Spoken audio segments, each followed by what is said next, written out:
Hi, I'm Tim. I am the Tinkering Turtle. I want to talk about what I found out about riding the Troxus Lynx. Today's going to be a features and review video for this bike. If you watch the first two installments, it was how to set up or how to assemble the bike and then set it up for the first ride. Since then, I've taken it into a local bike shop and had them tighten the spokes, both front and back, just to make sure they were good. I was getting a little bit of spoke noise in the back.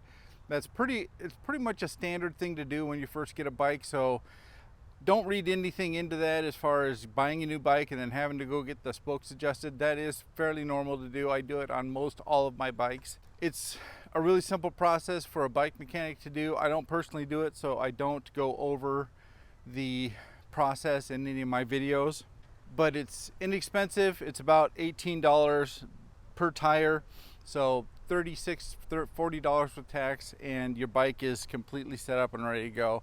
So I did do that, got rid of the spoke noise in the back. Everything works perfectly. I've got over 60 miles on the bike now, and let's go over the features, and then at the end I will talk about my overall thoughts of the bike, the price point, and where it fits. Let's get to it.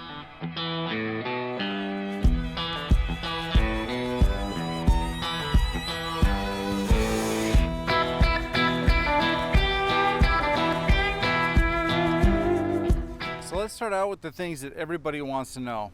And that is, what size is the motor and how much torque does it have? Now, the Troxus Lynx comes with a Bafang 750 watt motor that puts out around 80 Newton meters of torque. And while this is slightly, and I mean slightly less than some of the comparable bikes that I looked up during the review process, I did not notice any diminishment in power or power that's less than the other bikes I have that are similar styles. This thing took me up and over any hill I wanted to go over. Really performed pretty flawlessly. If I could say anything negative about the motor, and it's the first Bafang motor I've ever had, so I can't compare it to other Bafang motors, but under a heavy load, and I mean 300-pound guy going up a big hill, there was a little bit louder noise from the motor, but really that was only when you were going up and putting a lot of load on the motor. The rest of the time you couldn't hardly hear the motor at all. I don't think that's a deal breaker by any stretch of the imagination. It just tells you, hey, you're putting a lot of load on the motor. It kind of gives you that audio feedback that says, okay, I'm using up a lot of power, try to get it back to the point where it's quiet and I'm not using so much power. So that's a good thing. Now, the Troxus Lynx comes standard with a 20 amp hour 48 volt battery, which again gives you a ton of range. They did actual real world testings that you can see the ranges on their website, and their max distance they got, I want to say, was 58 miles with a 180-pound rider at pedal assist 1. If you kick this thing all the way up to pedal assist 5, and that's basically throttle only. I mean, you're pedaling, but you're just getting throttled. You're going 26 miles an hour. You're going to get over 30 miles of range, which is just a throttle only type range. That's a ton of miles. The 20 amp hour batteries are fantastic. I love that they started putting these on bikes, and this one performed just as good as you could have expected. Now, along with the 20 amp hour battery, it also comes with the 3 amp charger. And the 3 amp charger, what that tells you is you could charge up this battery in 6 or 7 hours, depending on how far down you depleted it, because it will charge 3 amps per hour. If you've got a 20 amp battery, 3 times 6 is 18. Tells you that you'll be able to charge this in a fairly short window, which is a fantastic thing for these larger batteries. So the range is 30 miles an hour on the throttle only. They do advertise up to 62 miles while you're pedaling, and the harder you pedal, the further that'll go. You can extend it past that 62. Some bikes actually get up closer to 80, but you're gonna have to do some good old leg work to get there. Now, the max speed that they advertise for this bike is 28. I did not get it up to 28 miles an hour. I did take it up to 26. The throttle will only take you to 20 miles an hour. To get to 26 miles an hour, you have to be pedaling. And I can tell you that 26 miles an hour on this bike with the 20-inch wheels is fast. I started getting a little nervous down some of the trails, and I had to be careful with it because you're just flying. And while that's fun on the short term, most of the bike paths I ride on, we usually ride between 15 and 18 miles an hour, so I'll never really push that upper limit, but you are cruising at 26 miles an hour. This bike is equipped with a speed sensor, not a torque sensor, and basically what that is it's a set of magnets that are around the crank that tells the bike that you're moving, and it'll actually give you the level of assist that you have it set at. So if I have it set at level assist 1, it'll give me that much power. If I crank that up to 5 and I'm pedaling, it'll give me all of the pedal assist 5 level. It's got a nice little smart display that shows you what pedal assist you're in, how fast you're going, how much battery you have left, trip odometer or odometer. It's got a lot of nice information on there. I haven't found a way to get into the settings for this display yet. I'm going to do some more research and see if I can find a manual, and maybe in the future I'll do a video showing some of the more advanced settings that you can adjust on the bike. The Lynx comes standard with Kenda fat tires, all-terrain, knobbies.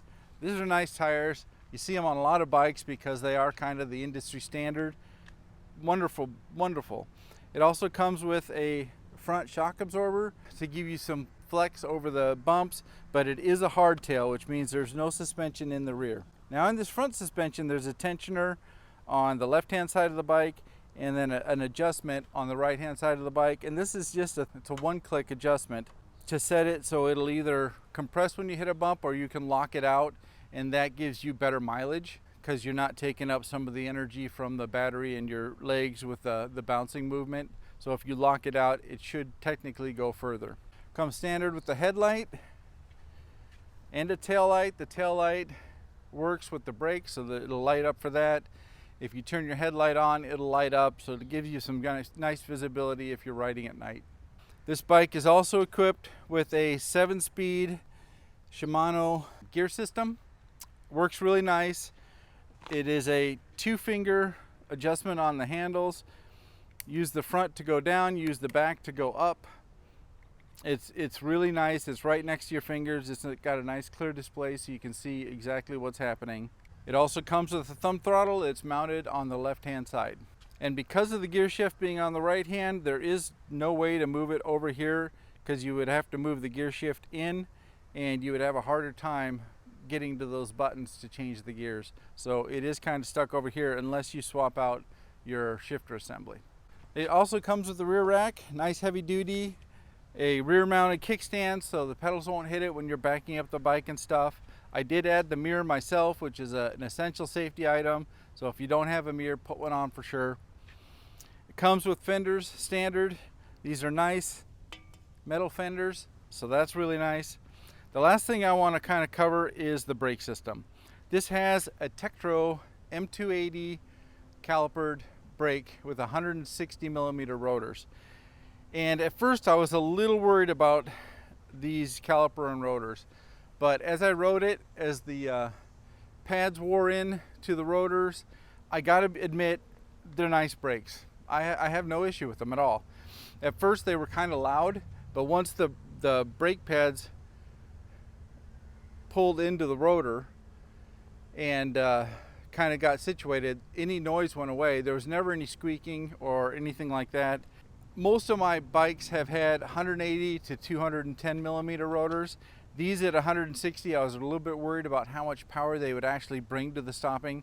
I have done emergency stop testing on this, which means I brought it up to 18 miles an hour and I just jammed on the brakes. And me, I'm a bigger guy. I'm 6'3" and the better part of 300 pounds.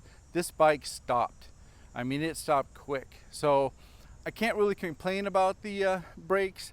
I would love to see it with hydraulic brakes. That's the gold standard for these heavier e-bikes, but these work perfectly, so I can't talk down about them. They work good. Now, what size rider is the Troxus Lynx built for? They say on the website that this bike will handle from 5'1" clear up to 6'3".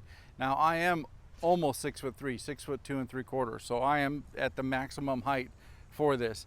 And I can tell you, when you lift the seat post to the minimum insertion point, that my legs are bent just slightly more than I like. But at 6'3", I have pretty long legs compared to a lot of people. My brother would get on this. He has shorter legs. He would have no issue with this thing at 6'3", and he's actually 6'4". I'll bet you he'd fit it. Now, I obviously can't attest to how it works with a 5'1" person, but I can't believe it would be any issue. This thing drops all the way down, so the seat height is very low. I gotta believe they would be able to ride it without any issue at all. Of the standard weight load on this bike is 275 pounds. I'm almost 300 pounds, 290, and this thing took me around without any issue. Up hills, down hills, all around, no issue at all. I got plenty of range on the battery, never had an issue with that. I didn't do a formal range test, but based on my other bikes and what this thing did, I didn't see any diminishment in range because of my weight. This will handle up to 353 pounds of load, and I imagine that is a little bit extra load on the seat, a little bit extra load on the luggage rack. So, I mean, it'll accommodate pretty much any size rider, and that's an impressive thing about this style of bike. I love that it only has 20-inch tires. That gives you a really nimble ride, and you can get in and out of stuff very quickly and easily.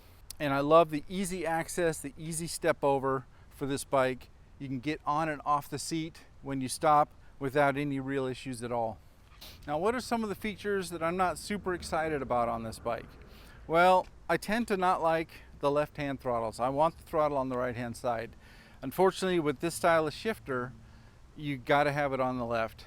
So if I were to change that, because this will probably become one of my daily riders, I'm probably going to put a regular Shimano Altus gear shifter on it and maybe put this on this side. That's a pretty simple thing. You can buy those shifters for $10. I have a video on how to replace it, and then you simply pull this off and put it on this side. It's really simple to do if you get to that point. If this is your only bike and you don't have to switch between this one and another one like I do, then you may just want to keep it the way it is, because honestly it works fine. But that's one of the things I kind of, as a personal level, I'd like to see. I'm not a big fan of the hardtail bikes. I want some suspension in the back. The front suspension helps, but when you're hitting roots and that kind of stuff, and it's giving you that jarring effect through your back, I'd rather have a little bit of a suspension in the back. So what I will likely do is I'll put a suspension seat post on it, and that gives me two advantages. Number one, it gives me a more comfortable ride, and secondly, it'll maybe raise the seat up just a touch where it fits me perfectly instead of slightly on the short side, because I do have the longer legs. And lastly, even though these brakes work perfectly fine, I'd like to see hydraulic brakes on a bike that is this weight. It just gives you that little extra added stopping power, and it's a very smooth and comfortable braking system. I'd love to see that on here. Now keep in mind that this bike is only $17.99 as advertised today at the time of this review. Comparable bikes that do have the hydraulic brakes are $200 more. These brakes work perfectly. You don't have to have the hydraulic brakes. I just think it would be nice to see that on this kind of comparable bike to the other brands that you can get out there. But at $1,800, I gotta be honest with you, it's a fantastic deal. Now, what are some features that I find exceptional? I find exceptional that they put on lock-on grips. These are ergonomic grips that have a bolt that lock it onto the handlebar so they don't spin. Underneath, there's a little bit of rubberized texture that makes it a little easier on your fingers too, which is really nice. I love that they put that on there. It's an upgrade that I do on all my bikes, and it's fantastic. I don't even have to concern myself with it here. The other thing I like about this bike is that right out of the box, I'm not hunched over and sitting down. They've got this nice tall handlebar that brings my hands up, and I can sit on it and I can ride comfortably right out of the box. I don't have to raise the handlebar stem to get it at the right height. It's right at the right height out of the box. I think somebody that set this up did an exceptional job. Now, one last thing I wanted to talk about before I let you go is ghost pedaling and the front crank. This bike, a lot of the bikes I get, after pedal assist 2, you tend to start ghost pedaling on the 750 watt bikes. And what ghost pedaling is when you're pedaling, but there's literally no effort going into the bike moving. You're just freewheeling it and the motor's doing all the work. This bike, I was pleasantly surprised that in level 3, I was still putting a significant amount of effort into pushing the bike forward. Level 4, you can put effort in, but you're pedaling pretty fast to get the effort to go into the bike.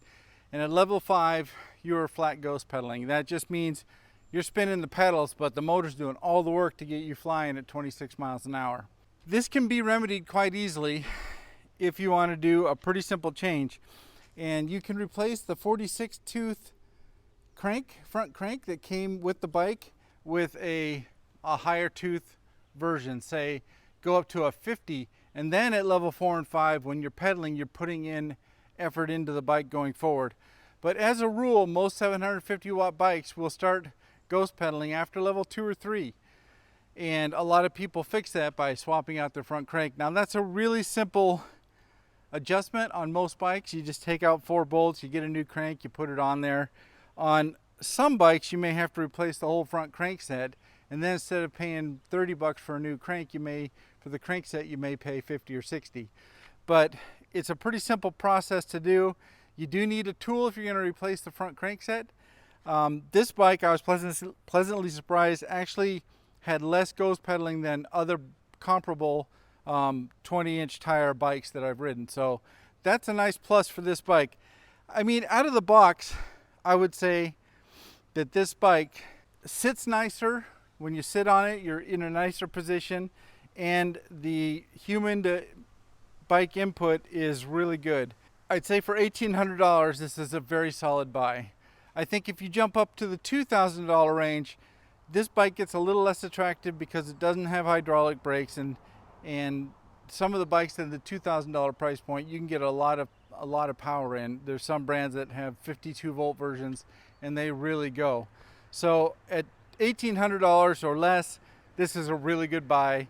At $2,000, I'd kind of say you might want to look around a little bit, but no matter how you decide to go, this bike is an extremely good deal, and it's a solid bike. I mean, the welds are nice, the build quality is nice, it's got all the power you're going to need, I can tell you that right now. So for my final statements on the bike, I have to say that for 1,800 bucks, it's a hell of a value. It really does well. There's very little I'm going to do to upgrade this to ride it as one of my daily riders, and it will become probably my wife's daily rider. I'm going to swap out the gear shift and move the thumb throttle over to match our other bikes, and I'm going to put a suspension seat post on it. The seat is comfortable. I might upgrade that to a Cloud9, I don't know yet, but I definitely will be putting a suspension seat post on it, and that's all I'm going to change.